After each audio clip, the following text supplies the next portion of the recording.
Let us pray.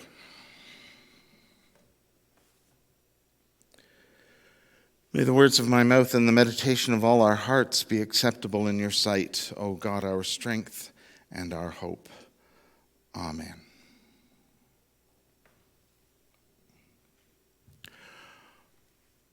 What exactly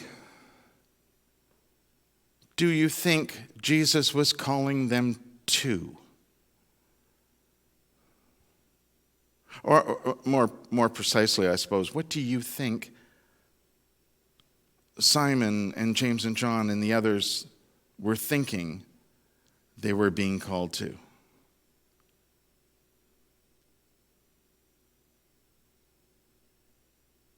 Oh, a dead silence. Okay. Think about it. Think about it for a minute. See, this story appears in 3 of the 4 Gospels. There's the story of how Jesus, let's say, acquires his first disciples in all 4 Gospels. John's very different. John's the one where they're actually followers of John the Baptist, and John the Baptist says, hey, that's the guy, go check him out, and they do. And famously, Jesus says, when they ask what he's doing, he says, come and see, which is an awesome invitation that anyone could use to invite people to join us. Anyone at all could use to, okay. The other three stories are all remarkably similar.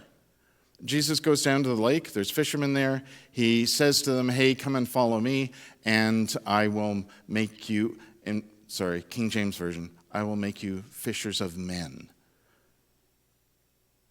Fish for people is way more accurate, but it doesn't have that same feel to it, does it? Fishers of people. What did he mean? So actually Matthew and Mark tell that story very simply. He just goes down to the lake. He says, come and follow me. In fact, there's a hymn that we often sing by John Bell from the Iona community it's actually called The Summons. And it begins, will you come and follow me? It's not just a call, it was more like a summons. And it's very simple. Come and follow me, and I will make you fish for people. Luke has a lot more detail.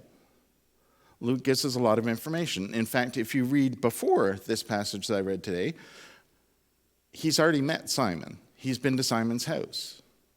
Jesus has actually healed Simon's mother-in-law and stayed overnight. And so when he comes down to the lake in the morning, he knows the guys. And they know him. And then he preaches, so they've heard him preach as well. And then he tells them to go out and fish again, and there's this miracle moment where they catch all these fish. That's a lot of information that could easily answer the question, why the heck would they drop everything and leave their life behind to go and follow Jesus? It's almost like Luke thought you needed to know more. Did you? Did you need to know more? Or was it enough that it was Jesus asking? Because if it was, what is Jesus calling you to?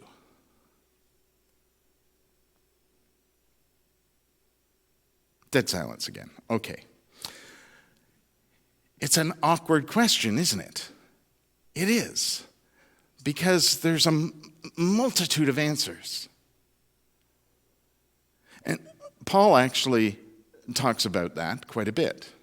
Because he talks about how we all have different skills. Right? Remember that passage from, this is going to be 2 weeks ago now, from Corinthians, where he talks about how we all have different skills and gifts, but they are all given by one Spirit. And then he follows that up with, we're all parts of the same body, but we're all different body parts. Which begs 2 questions. One is, what are your skills? And what body part are you?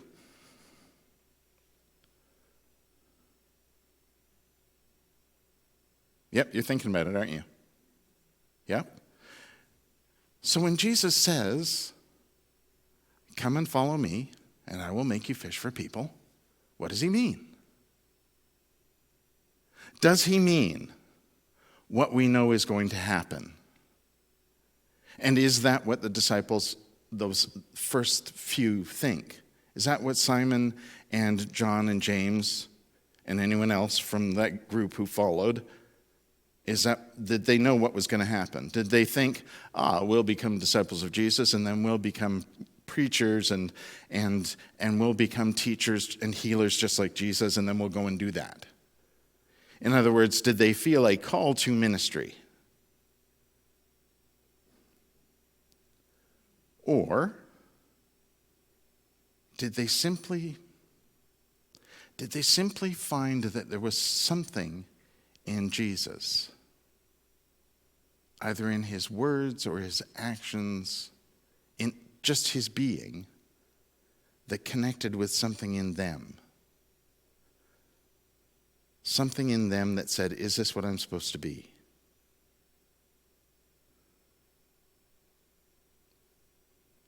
What are you supposed to be?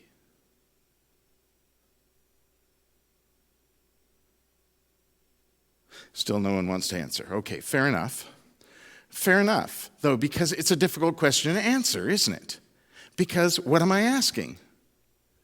And that's kind of the catch with this story. We hear this story so often, I think, as Jesus calling them to ministry, which, again, leads to an obvious question, which is, what is my call to ministry? Well, I'll tell you my call to ministry. Someone actually asked me about it the other day, and I'll tell you what I said. When they said, when did you decide to become, what made you want to be a minister? That was the wording. What made you want to be a minister? And I said, I grew up in the Anglican Church, and I knew when I was 15 years old that I was going to be a priest. It took me a while, and a different denomination. And it's a long and twisted and involved story. I'm not going to go into it now. But the point is not how long it took me or the various ways that I got there. The point is what I said. Because it didn't occur to me until later that day, and I hope this is how I've answered every time someone's asked me. But what I said was, I knew it.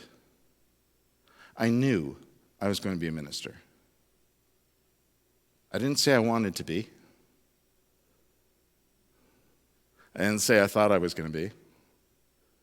I said I knew it. I think they knew it. I think they knew it. I think those first followers of Jesus, when he said, come and follow me, I think they knew it. Just like in John's account where he says, come and see, I think they knew it. Just like all of the other followers of Jesus that we don't have stories for because apparently this whole fishing image is a really cool image and we don't need another one, they all just knew it.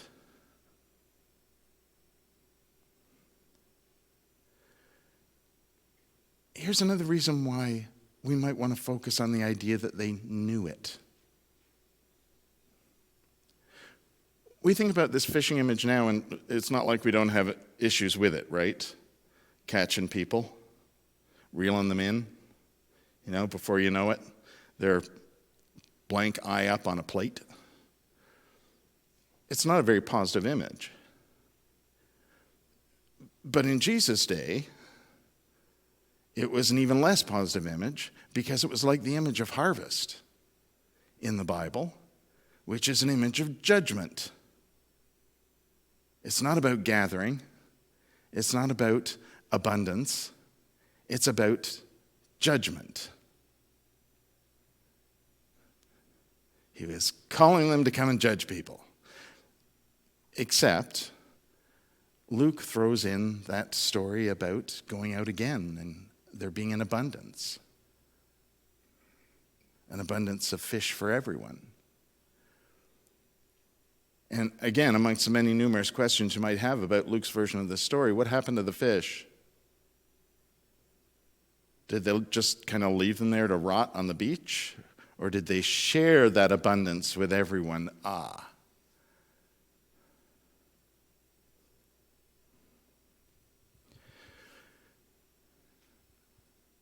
wonder if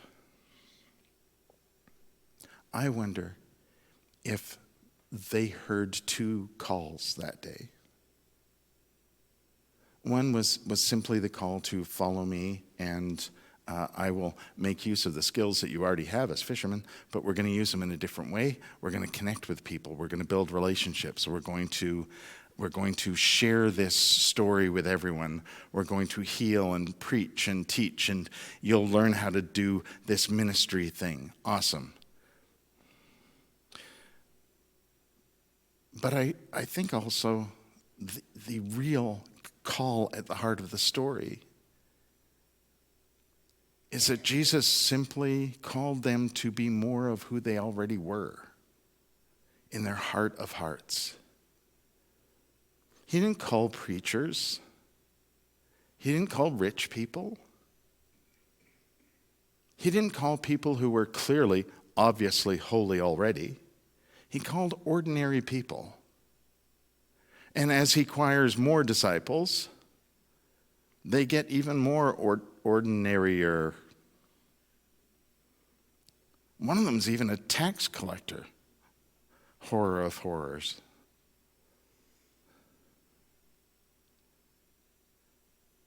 But in their heart, they connected with something in Jesus.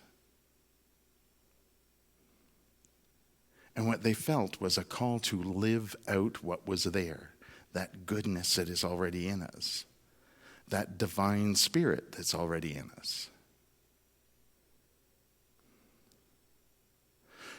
You might hear this story and think to yourself, I feel called to ministry. Good luck. I mean, that's great. But it's also really easy to hear this story and go, they were being called to a fairly specific task and a fairly specific journey, and it's not mine. So it's a nice story, that's great, but I don't need to pay attention to it. But that's not what the story's about. What's at the heart of the story is that Jesus connected with them in a way that allowed them to feel this life that I have been living is not the fulfillment of who I am. Not just because it was fishing, which is a great thing. Not just because it was being a fisherman, but because I wasn't living true to the good that I am, the divine spirit that I am, and I wasn't sharing that with everyone.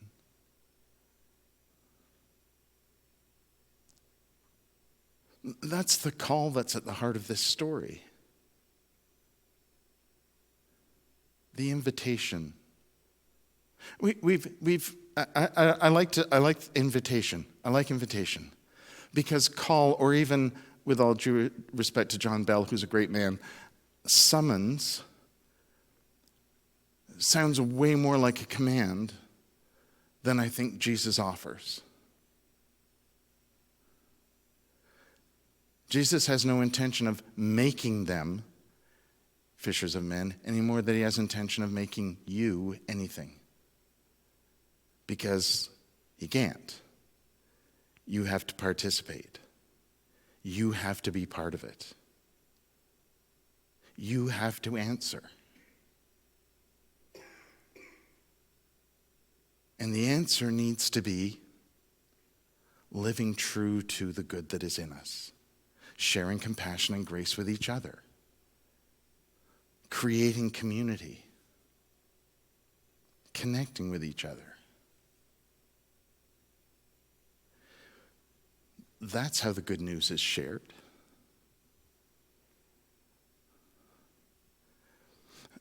Our theme through Epiphany has been, that's right, he's taking his phone out. Our theme through Epiphany has been about light and being enlightened. And I'm getting it out because I'll never quote her correctly.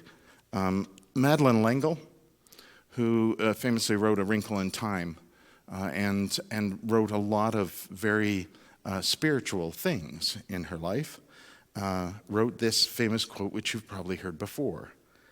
We draw people to Christ not by loudly discrediting what they believe, by telling them how wrong they are and how right we are, but by showing them a light that is so lovely that they want with all their hearts to know the source of it. I think that's what Jesus was doing. I think that's what Jesus was doing in each of these accounts of Jesus meeting people and saying, follow me. Come and see. It doesn't have to be words. It doesn't even necessarily just have to be actions. It can be music. One of the great things I like about that story about Oscar Peterson is, first of all, he didn't start out playing the piano. He started out playing the trumpet. That was his instrument. He loved it. And then he got sick and he couldn't play. But he found a way for the music to speak. And when he spoke from the heart the language that he knows, which is music, and brought that to the world. You don't have to be fishermen. You can be farmers. You can be office administrators. You can be teachers. You can be healers. You can be prophets and preachers and all of those things. You can be. What Jesus calls us to do is to find what is in our heart and live that into the world. And how we do that, we each do individually and uniquely the way that is true to us. That's our call. How will you answer?